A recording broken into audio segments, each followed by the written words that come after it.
We're at PAX West 2017. I am here with Ian and Ben. Ben, yes. If you guys can introduce yourself and what you guys do for Crimson Keep here. Yep, I'm Ian. I'm a lead. Look here. I'm Ian, lead designer and artist on Crimson Keep. My name is Ben. I'm a lead programmer and do a little bit of design because that's just what happens on a small game. Excellent. So Crimson Keep, it was like a Diablo-style, but first-person shooter, or first-person kind of game. Yeah, it's kind of a first-person action dungeon crawler with procedural generated levels, and there's survival elements like hunger, and it's pretty hard and punishing, and there's permanent death and all that. So it's, yeah. Nice. So how long have each of you been with Merge Games? Let's see, we joined Merge this year around February, and we've been working on the game itself for 2 years now. Excellent. What have you worked on before?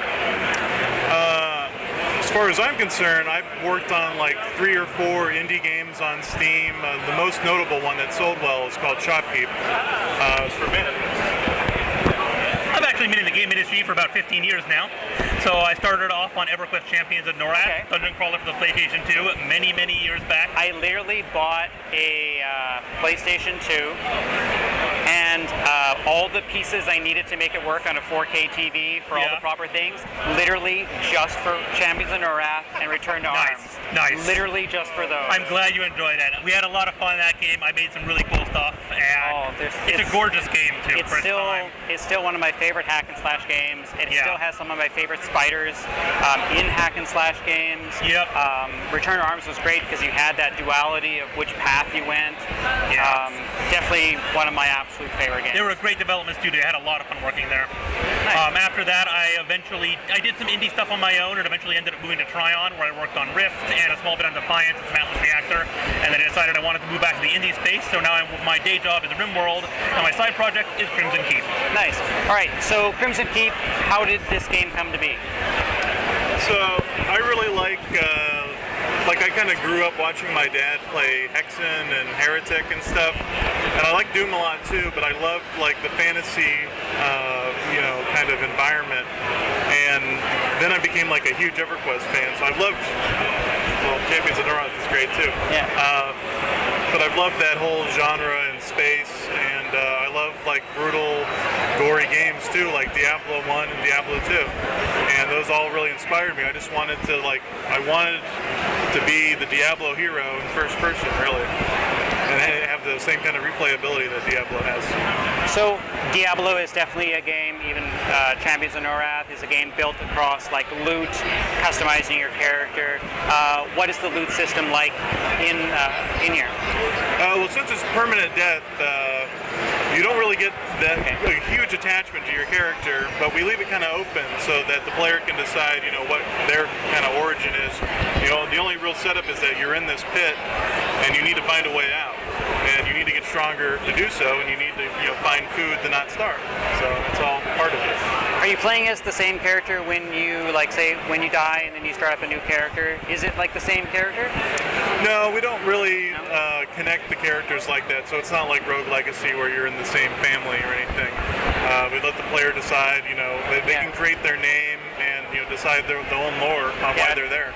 Yeah, I just wonder if it was like even something like iZombie, like you die, or the Wii U Zombie U is what it was. Like when you die, and then you would start as like another survivor, and then you would go until you died, and then you would become another survivor. Well, it is like that. You are another person thrown down into this place. Yeah.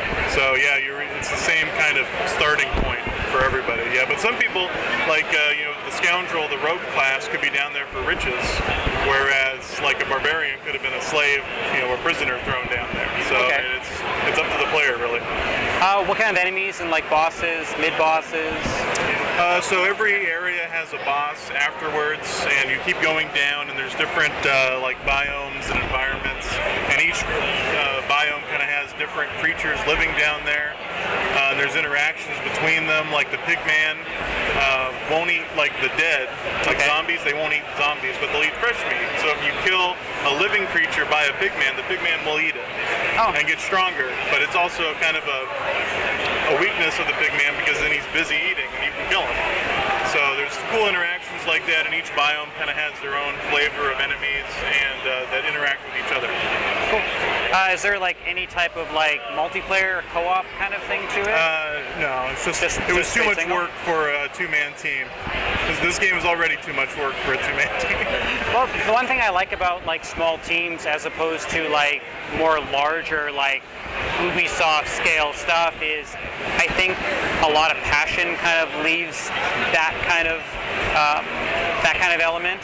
So like I love small teams. Like I've played some games that are made by like one guy or like a team of like 5 guys, and like the games have a real kind of personality, a stronger cohesion to like all the moving parts and stuff. Right. Yeah, because I do kind of have one vision of what I want the game to be, and I'm trying to hold to those pillars. So there's probably not going to be a unicorn level. So. Yeah. No worries. That's fine. So with your character, do you get any like companion characters or like pets or any other like assistants that's not just your character? Yeah, so we have, right now we're planning on some kind of system, probably after the early access release, but some kind of like passive upgrade system where you can unlock people to help you in the starting area that will provide you with more resources or weapons or helpful things. There's not really like additional mercenaries or anything to help you, but some classes can create like short duration pets that will aid you. Okay. What are some of the things that are in the game that came out of out of nowhere in terms of like a design element, like things like either you were playing and you're like, this would be so great, and then that led to something else, and then that led to something else? Well, I mean, there's been quite a few like design changes from just watching people play, and like watching my dad play has been really helpful because he's so bad at it that. Or he's just really good at it. Yeah. You could call it, I guess so.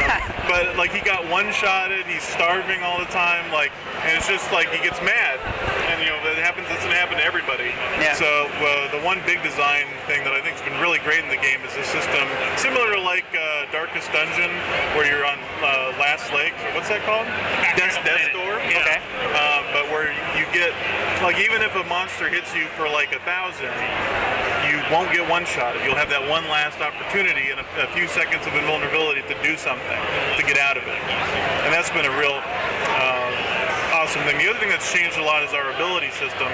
It's evolved from the beginning a lot. Like we started with a 60-page game design document, but like the first 3 or 4 months, like that ability system was changing, the mana system was changing, we were borrowing from other games, and we're still thinking about changing it again. So it's evolving always. I think maybe half that original design document still exists. The rest of it just been rewritten over and over again. Yeah. So yeah.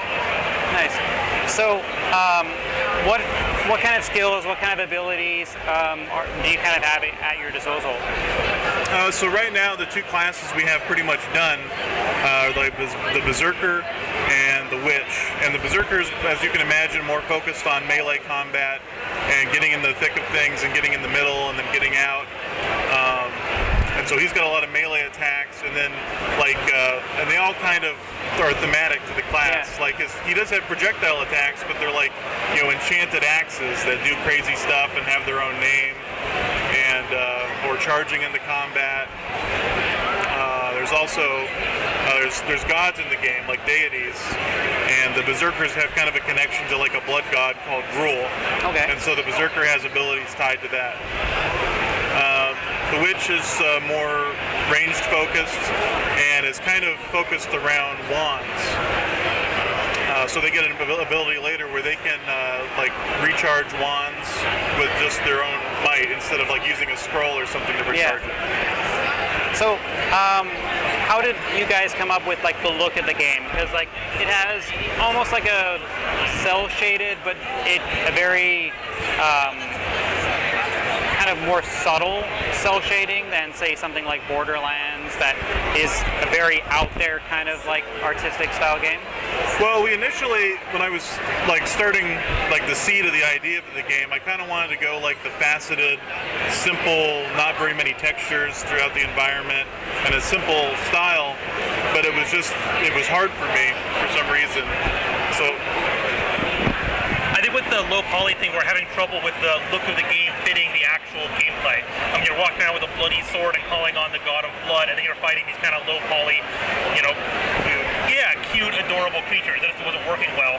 We were talking about adding things like blood decals, and it's like, where do you put a blood decal, a decal blood feature on a 800 polygon orc? It just doesn't work. Yeah. So then I think you were just playing around with sculpting, and you just came up with the war belly, and we're like, yeah, that looks awesome. Yeah. Let's go with that. Nice. And it's like my style too is a little bit of like cute gross, I would kind of call it. Yeah. And so like it's kind of cartoony, but sometimes realistic, but it's just what comes out of me, I guess. So I think a lot of games that have this kind of look age a little better as well too, because like, my best example for that is, for me, Wind Waker ages so much better than Ocarina of Time, because cartoons always look good even later on. Yeah. Live action looks a little bit, or photorealism essentially looks a little bit dated after a while. Yeah, and I mean, with the two-person studio, we can't do photorealistic. It's not possible. Yeah. Give us another 200 employees, we'll make it happen. But as it is, we have to cut those corners and find a solution that works, even without the incredible budgets of Grand Theft Auto. Nice. So with the game, what's a standard playthrough to kind of go through to kind of experience like a good portion of it? So it's similar to like the Binding of Isaac in the way that you do a playthrough, because at the beginning when you start playing for the first time, the ending isn't as deep as it can be. So the next time you play it, you can go further, deeper down. But like once you've unlocked everything, a normal playthrough is probably going to be about an hour and a half to 2 hours. Yeah, so it's similar, like Binding of Isaac essentially is you kind of have very short spurts of like narrative that you can just kind of repeat and repeat and repeat, and you get different experiences kind of every time. Yeah, and because it's a permadeath game, like I think you don't ever really want to have, that big of a time investment, because you're going to lose eventually. Yeah. What's the exploration like in terms of going around the dungeons? Like, are we like trap door or like locked doors, traps? Like, how are you progressing around the dungeon? There are doors, there's traps, there's all that kind of stuff. There's no map yet, so you're just kind of figuring it out. This maze-like tunnels, and you're exploring. There's a lot of stuff to find, and special rooms, trap rooms. Yeah. Nice. So, what are we looking at being released on? Oh, what are we looking to be released on? Yeah, like the platforms. Initial release for planning, especially early access, is going to be PC and Steam. But we are talking with Merge about moving this onto consoles and every single Steam platform, including Mac and Linux. And we don't have controller support yet, but it's been in the works for a while. So could be literally everything. Excellent. What kind of time frame are we looking at it being released then? We're hoping to get our early access out or something out before the end of the year. Excellent. All right. Well, thank you very much. Yeah, thank you. Thank you. Thank you.